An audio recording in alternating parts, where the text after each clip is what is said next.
Hello students, in the first part of Nelson Mandela Long Walk to Freedom, we have seen that it was 10th May and Nelson Mandela sworn in as the first black head of state South Africa. It was after years of struggle that his anti-racist party came into power. Until then, the seat had always been occupied by white presidents. The author referred to the day as bright and clear. It was a morning full of hope. Days before the date, many notable personalities started congratulating him for his victory. For the first time in the country's history, so many international leaders came together for their inauguration ceremony. The ceremony took place in an open circular building made of sandstone consisting of union buildings in the Pretoria city. Then we have seen the speech of this Nelson Mandela, who accompanied by his daughter on this big day. First the two vice presidents took an oath, then it was the turn of Nelson Mandela, and he says that previous rulers were discriminatory and lasted for long, but the ones who are given the opportunity to rule now would stand up against discrimination. He is glad to host a ceremony with the presence of global leader. It is an achievement in itself. There was time when South Africa, for practicing apartheid, lost all its international political relationship. Now, when there is no segregation on the basis of race and gender, other nations are happy to have healthy democratic relationship. Right? And then he also mentioned that after great struggle, they have finally achieved political freedom. His government promised to free everyone of the still existing poverty, hardship and inequalities of all kinds, along with assuring everyone of a country where no community will be considered inferior. He then exclaims that freedom should rule and may God shower his blessings on their land. Right? Up to now we have done. Now we go on page number 19. First paragraph. A few moments later, we all lifted our eyes in awe as a spectacular array of South African jets, helicopters and troop carrier rolled in perfect formation over the Union buildings. It was not only a display of pinpoint precision and military force, but a demonstration of the military's loyalty to democracy, to a new government that had been freely and fairly elected.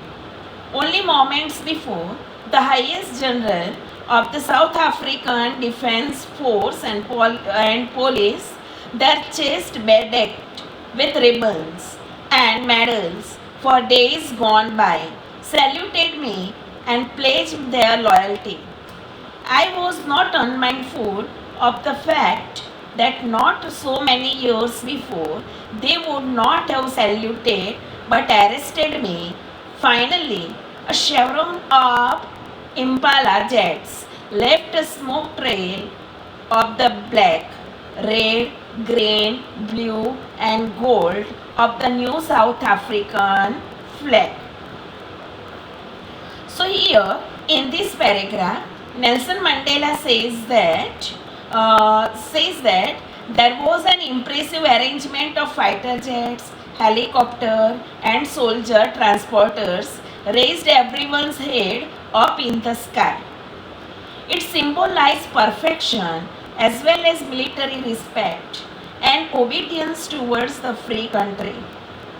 The high commanders who have won medals for their bravery also saluted and promised their loyalty.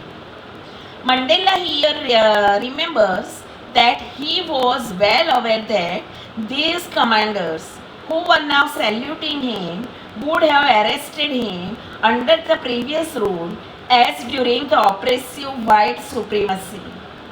He was considered to be a criminal at that time. The air show finally ended by making of the South African flag in the sky from smoke beneath the jets. Now second paragraph. The day was symbolized for me by the playing of our two national anthems and the vision of whites singing Nkosi, Sikelele, I Africa, and blacks singing Die Stand, the old anthem of the Republic. Although although that day neither group knew the lyrics of the anthem they once despised, they would soon know the words by heart.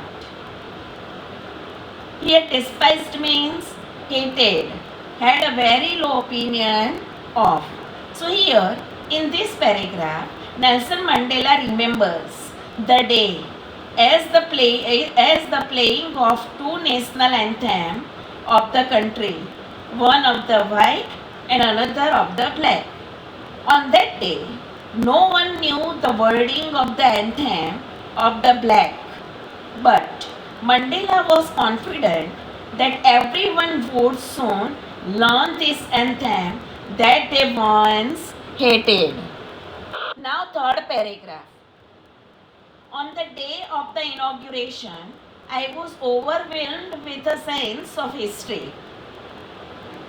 In the first decade of the 20th century, a few years after the bitter Anglo-Boer War and before my own birth, the white-skinned people of South Africa patched up their differences and erected a system of racial domination against the dark-skinned people of their own land. The structure they created formed the basis of one of the harshest, most inhuman societies the world has ever known. Now, in the last decade of the 20th century and my own 8th decade as a man, that system had been overturned forever and replaced by one that recognized the rights and freedoms of all peoples regardless of the color of their skin. So some part of this paragraph goes on page number 20.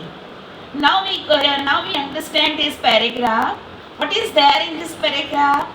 On the day of inaugural ceremony, Nelson Mandela was remembering the days of past when this whole system of apartheid emerged. Apartheid means discrimination between white and black. It resulted in inequality and inferior treatment of dark-skinned people. They were deprived of their basic fundamental rights.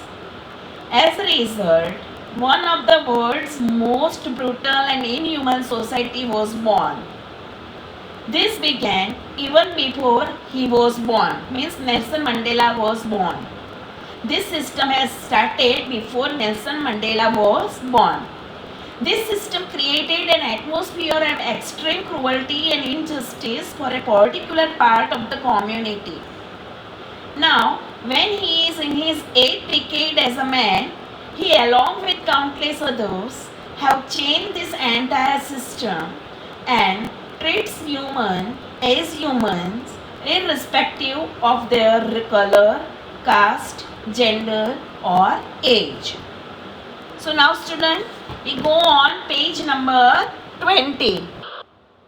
Now first paragraph on page number 20. After 3 lines the first paragraph starts. That day had come about through the unimaginable sacrifices of thousands of my people. People whose suffering and courage can never be counted or repaid.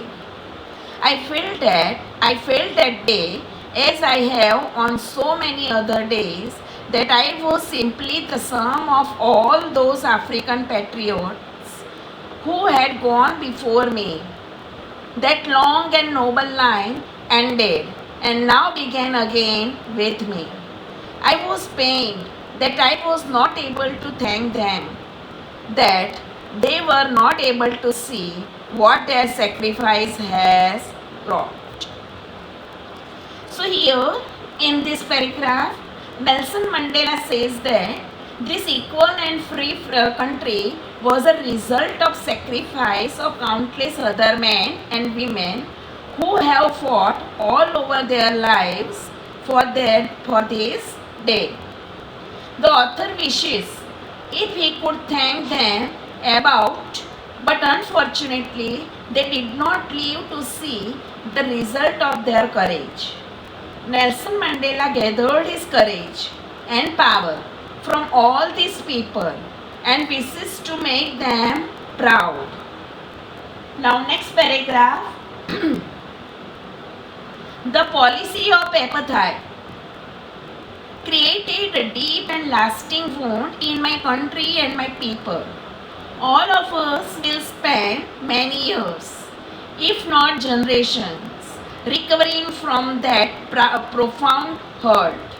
But the decades of oppression and brutality had another unintended effect, and that was that it produced the Oliver Thambos, the Walter Cecilus, the Chief Luthlis, the Yusuf Dados, the Bram Fishers, the Robert Subukwes of our time, men of such extraordinary courage, wisdom, and generosity that their like